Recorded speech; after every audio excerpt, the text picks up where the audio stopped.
Hi, good evening. My name is Deidre Jones, and I come before you today to talk to you about the IEP process.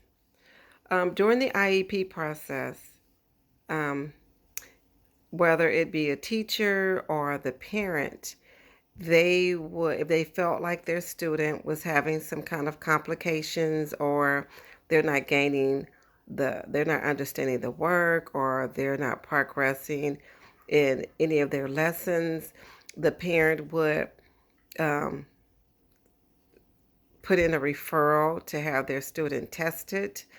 And if a teacher felt like a student wasn't getting it, something's missing, um, they're not grasping the information that's given to them, they're not retaining information, the teacher would go through an MTSS process, which is documenting um, to see if the student is having any type of growth in any of the areas where they feel like they should be excelling.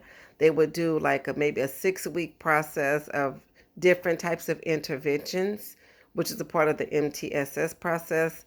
After the 6 weeks of doing the interventions and working with the student, if the teacher felt like the student still wasn't gaining any knowledge or gaining any growth, at that point, they could talk with the school psychologist and let him know what they've done thus far.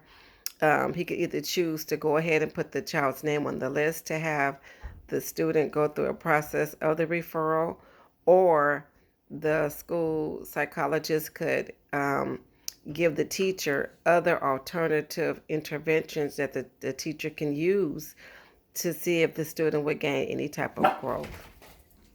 Once the referral had been signed by the parent and turned in to the school psychologist, at that point, the school psychologist would observe the student in the classroom, observe the student on the playground, and then they would have them come in and they would run various different tasks and tests on the student, as well as the RSP teacher. She would also do like a Woolcock-Johnson test to see where the student is academically.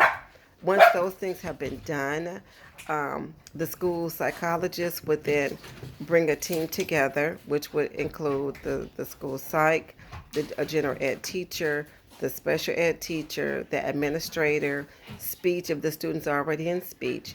They would all come together and they would bring in they will bring in the test results from the school psych as well as the test results from the RSP teacher with the Woodcock Johnson test.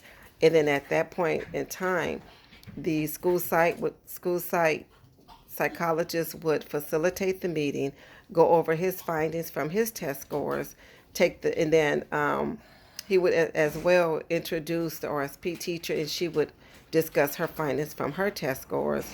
At that point, of the school psychologist facilitating the IEP meeting, um, the scores would determine whether or not that student would qualify for an IEP, um, the services, the special education services. Once the student qualifies, the school psychologist will at that time set specific goals based on the findings of the student's test scores.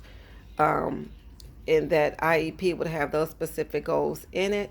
And those specific goals are now considered a document that have to be followed for the student by the general ed teacher as well as the special education teacher. If there's any type of issues, if the parents having any issues, if the students having any issues, um, the RSP teacher in the school site will definitely get a hold of the parent to let them know what's going on.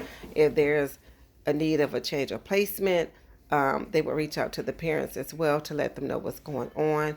If the student is gaining the knowledge that they need, they may even go in and amend the student's IEP and maybe add more time to the IEP or take away some time from the IEP depending on, the students gaining knowledge. Um, we have to follow the IEP It's a contract, it's a legal document.